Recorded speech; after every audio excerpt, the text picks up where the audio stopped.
বিসমিল্লাহির রহমানির রহিম। গণতন্ত্রের মা দেশনেত্রী বেগম খালেদা জিয়ার নিঃশর্ত মুক্তির দাবিতে বাংলাদেশ জাতীয়তাবাদী দল বিএনপি আজকে ঢাকার নয়াপল্টনে যে সমাবেশ আয়োজন করেছে, এই সমাবেশের সম্মানিত সভাপতি, বিএনপির জাতীয় স্থায়ী কমিটির সম্মানিত সদস্য, অবিভক্ত ঢাকার মেয়র, সংগ্রামী জননেতা বীর মুক্তিযোদ্ধা মির্জা আব্বাস, উপস্থিত প্রধান অতিথি বিএনপির সংগ্রামী মহাসচিব, কারা নির্যাতিত জননেতা, মজলুম জননেতা মির্জা ফখরুল ইসলাম আলমগীর, জাতীয় স্থায়ী কমিটির সদস্যবৃন্দ, জাতীয় নেতৃবৃন্দ, অঙ্গ সংগঠনের নেতৃবৃন্দ, বিভিন্ন প্রান্ত থেকে আগত প্রিয় ভাই এবং বোনেরা, সাংবাদিক বন্ধুগণ, আসসালামু আলাইকুম। বক্তব্য দিব না, শুধু এটুকু বলতে চাই, বেগম খালেদা জিয়া এবং বাংলাদেশ একে অপরের পরিপূরক, অবিচ্ছেদ্য। আজকে বেগম খালেদা জিয়ার দিকে তাকালে দেখা যায় বাংলাদেশ কি অবস্থায় আছে, বাংলাদেশের দিকে তাকালে দেখা যায় বেগম খালেদা জিয়া কি অবস্থায় আছে। বর্তমান সরকার, বিশেষ করে এই দামি প্রধানমন্ত্রী শেখ হাসিনা বেগম খালেদা জিয়াকে ভয় পায়, তার রাজনৈতিক শক্তিকে ভয় পায়, তার সামাজিক শক্তিকে ভয় পায়। সে কারণে মিথ্যা মামলায় ফরমায়েশি রায় দিয়ে তাকে রাজনীতি, নির্বাচন থেকে দূরে রাখার চেষ্টা করছে। এখন তার চিকিৎসার পথে প্রতিবন্ধকতা সৃষ্টি করে তাকে দুনিয়া থেকেও বিদায় দিতে চায়। কিন্তু বন্ধুগণ, আজকে আমরা বলতে চাই যে বেগম খালেদা জিয়া বাংলাদেশের মাটি এবং মানুষের নেত্রী, তাকে কোনো ষড়যন্ত্র করে এই সরকার রাজনীতি থেকে দূরে সরিয়ে রাখতে পারবে না। আজকে আমরা বেগম খালেদা জিয়ার মুক্তির জন্য, নিঃশর্ত মুক্তির জন্য আমরা সর্বাত্মক আন্দোলনের সিদ্ধান্ত নিয়ে আজকে থেকে যে কর্মসূচি ঘোষণা হয়েছে, আসুন আমরা সকলে মিলে ঐক্যবদ্ধভাবে আমরা ইমানের সাথে এই আন্দোলনকে সফল করার মধ্য দিয়ে আমরা বেগম খালেদা জিয়াকে মুক্ত করি। বেগম খালেদা জিয়াকে মুক্ত করতে পারলেই বাংলাদেশ মুক্তি পাবে, গণতন্ত্র মুক্তি পাবে। সেই আন্দোলনের কাফেলায় সকলকে সামিল হবার আহ্বান জানিয়ে আজকের মতো বিদায় দিচ্ছি। আল্লাহ হাফেজ। বাংলাদেশ জিন্দাবাদ। শহীদ প্রেসিডেন্ট জিয়াউর রহমান অমর হোক। আসসালামু আলাইকুম প্রিয় দর্শক, ফাইনালি চলে আসলাম আপডেট ও গুরুত্বপূর্ণ কিছু নিউজ নিয়ে আপনাদের মাঝে। প্রিয় দর্শক, অবশ্যই ভিডিওটি শেষ অবধি দেখবেন। দর্শক, আপনাদের কাছে ছোট্ট একটি অনুরোধ, দেশ এবং দেশের বাইরে হলে কমেন্ট বক্সে লিখে জানিয়ে দেবেন, আর চ্যানেলে নতুন হলে সাবস্ক্রাইব করে পাশে থাকা বেল বাটনটি অবশ্যই অল করে দেবেন, কারণ পরবর্তী আপডেট নিউজ সবার আগে পাওয়ার জন্য প্রিয় দর্শক আর অবশ্যই একটি লাইক।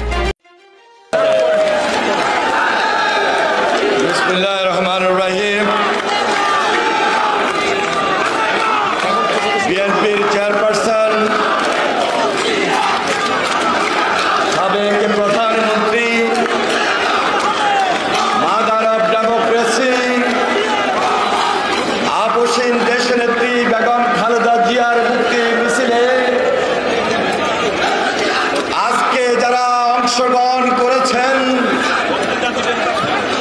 আপনাদের সবাইকে সংগ্রামী শুভেচ্ছা এবং বিপ্লবী অভিনন্দন জানাচ্ছি। আজকের এই সমাবেশের সংগ্রামী সভাপতি জননেতা মির্জা আব্বাস, প্রধান অতিথি হিসাবে উপস্থিত রয়েছেন বিএনপির সংগ্রামী মহাসচিব মির্জা ফখরুল ইসলাম আলমগীর, বিএনপির জাতীয় নেতৃবৃন্দ, অঙ্গ সংগঠনের নেতৃবৃন্দ, প্রিয় ভাইয়েরা আমার, প্রিয় ভাইয়েরা, 10ই ডিসেম্বর আমরা দেশনেত্রী বেগম খালেদা জিয়াকে মুক্ত করতে পারি নাই। 28শে অক্টোবর আমরা দেশনেত্রী বেগম খালেদা জিয়াকে মুক্ত করতে পারি নাই। দেশনেত্রী বেগম খালেদা জিয়া যদি মুক্ত থাকতেন,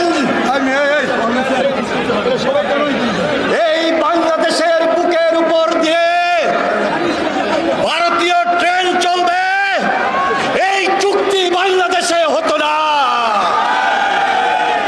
যদি দেশনেত্রী বেগম খালেদা জিয়া মুক্ত থাকে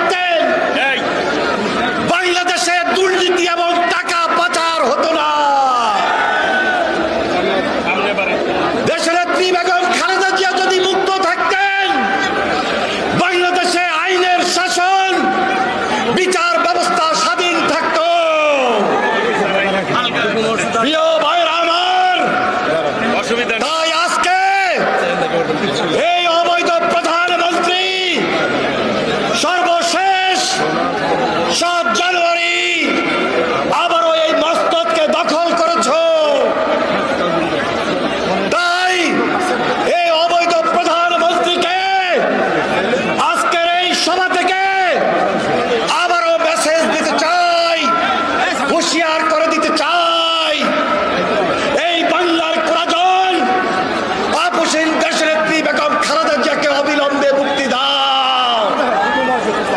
যদি মুক্তি না হয় এই বাংলাদেশে নতুন যে আন্দোলন শুরু হয়েছে এই আন্দোলন তোমাকে ক্ষমা করবে না।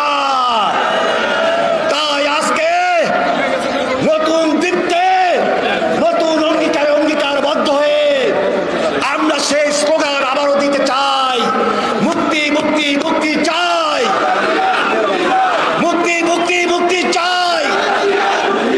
খালেদা জিয়ার সংগ্রাম, গণতন্ত্রের সংগ্রাম, আপসীদের সংগ্রাম, তারেক রহমানের সংগ্রাম, তারেক জিয়ার সংগ্রাম, স্বাধীনতার অপর নাম, বাংলাদেশের অপর নাম। ধন্যবাদ সবাইকে। খোদা হাফেজ। বাংলাদেশ জিন্দাবাদ, জাতীয়তাবাদী দল জিন্দাবাদ, শহীদ অমর হোক দেশনেত্রী বেগম খালেদা জিয়া জিন্দাবাদ, আগামী রাষ্ট্রনায়ক তারেক রহমান জিন্দাবাদ জিন্দাবাদ।